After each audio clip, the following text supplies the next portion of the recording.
The FOMC meeting is coming up soon, and whenever the Fed speaks, the market will explode with volatility. Now, in this video, I decided to backtest 3 different option strategies around the FOMC days, and the result was pretty shocking. One of the strategy failed completely. The other one lost a bit of money, but the third one, it delivered a 96.2% win rate, and it blew the others out of water.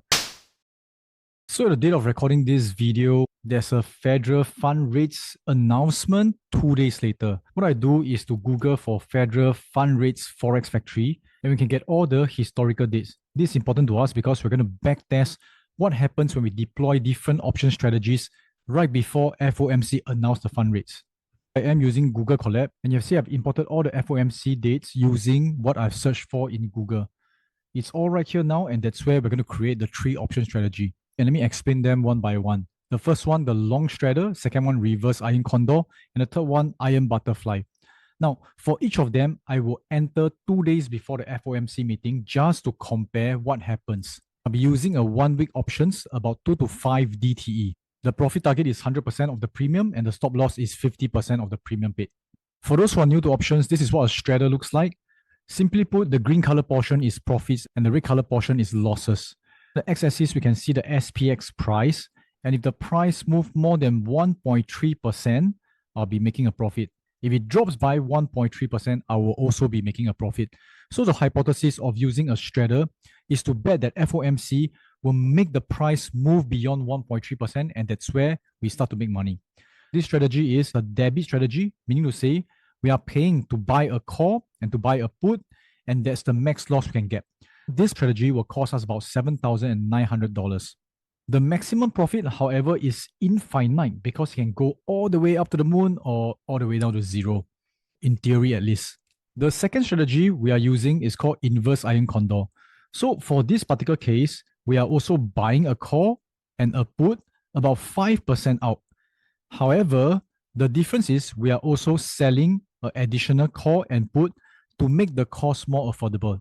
Because when we sell a call and a put, we're getting back premium, and that's how our cost of entering this trade drops from about 7,000 plus initially to now only 1,000 plus. The max profit, however, also reduces because we cap it by selling a call and a put. The final strategy is a credit strategy where we collect money upfront. This is called iron butterfly strategy, where we sell a call and a put at the money, and we buy a call and a put to cap our losses. So in this case, you can see the net credit is 2,000 plus and our max loss is only 200 plus. This strategy is counterintuitive because FOMC meetings typically will blow the price out of proportion and it may cause us to lose money. However, let's backtest and see what happens. So right here, you can see me setting up the data for the backtest, and I'm using real options data using Alpha Vantage. We can get it from many other places, but most of them typically will have to be paid. That being said, let's see what happens when we run the backtest. So first, I'll run the backtest for the straddle. And for the period of 2022 to 2025 July, there are altogether 27 FOMC events announcing the Fed rates. Based on the rules that we set, we tested every single event and have a trade summary. Here's the overall strategy performance. Of 27 trades, we had 0 wins. This is the cumulative P&L over time. You can see it is all the way losing money. One of the key reasons why the straddle may not be a good strategy is because though FOMC meetings do move prices, but they do not move as much as 1.2, 1.3% either up or down. The premium of the options have taken into account the volatility during this period. Now let's take a look at inverse iron condor, and let's hope that it's a better strategy. So this is the code for the inverse iron condor. If you guys want a copy of this notebook, do let me know in the comments below and I'll send you the link as a reference. So for the reverse iron condor, there were actually only 25 trades and there were 8 winning trades, making it a 32% winning rate. However, the total P&L is still a negative because it loses 68% of the time and each loss is more than a gain. You can see the equity curve over time, it's also dropping. At the beginning of the video, I already mentioned there's one strategy that wins. So you already know by now that this is the winning strategy. Let's take a look at the performance matrix. So I've backtested the iron butterfly, and this is the summary of the 27 trades. So of the 27 trades, there were 17 wins and 10 losses, making it a 63% winning rate. Hey, wait a minute. The title of this video says that there's a strategy that wins 90% of the time.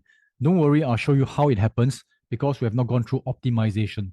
For Iron Butterfly, we can see the total P&L is positive. If we look at the equity curve, the blue color portion shows the Iron Butterfly as compared to the long straddle, and it's going upwards. This tells us that this is a potential winning strategy. So let's go ahead and optimize it. So you can see here, I'm doing an Iron Butterfly optimization loop where I test different entry dates, 3 days before FOMC, 2 days, and 1 day. I also test where do I set the buy put and buy call strike prices at 2%, 3%, 4%, or 5%. We're also testing out the take profit percentage and the stop loss percentage.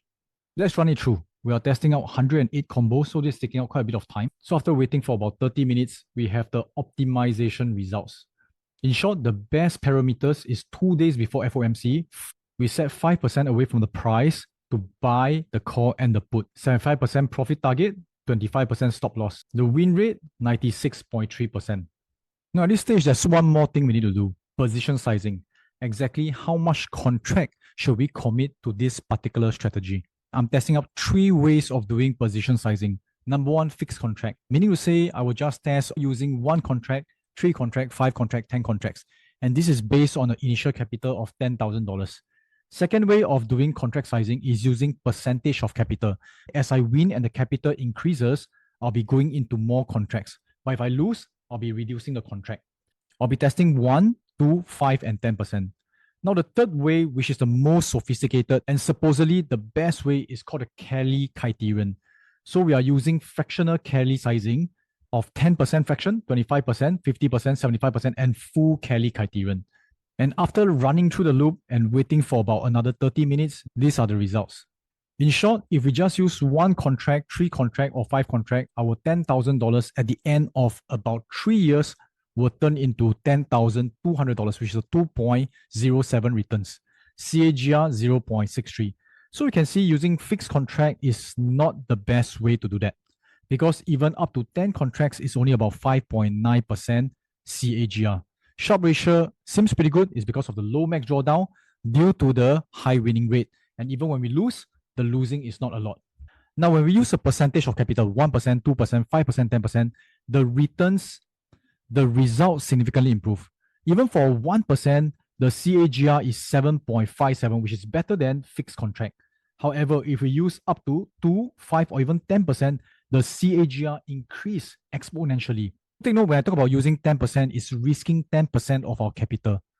So we can get a CAGR of 105, turning $10,000 into $105,000 in about 3 years. Now, the last portion, Kelly criterion, is the monster. It's because even using a 10% Kelly criterion, we can get a 96% CAGR. If we use a 25% or 50% Kelly criterion, it can go up to 300% or even thousands of percent. However, do also note that the max drawdown goes up to 25% and 50%. So for most of the time, it may deem to be too risky. If you go down and take a look at 75% of Kelly criterion, it's about 3,000%. And if you go to full Kelly criterion, you lose 100% of your capital. If you want to learn more about Kelly criterion and how it's so powerful, do comment below and I'll do a video on it. Now, to keep things simple, let's do a backtest on 10% capital. So this is the performance matrix of using 10% of the capital. We start with $10,000 and each time we only risk 10% of the capital. The final portfolio value from 2022 to 2025 around July, $106,000. The CAGR, 105%. Max drawdown, almost about 10%. Sharp ratio, 6.9. Take note that fees, slippages have not been accounted for. The key concern is the exit. When we take profit or when we stop loss, is there enough liquidity to get out? All in all, this particular strategy has a 96% winning rate. And this is the final equity curve. This video is for education purposes only. It is not a recommendation to use any strategy or to buy and sell any assets. If you enjoyed this video and you want to learn more, do subscribe, give me a like, and also comment below, and I'll see you in the next video.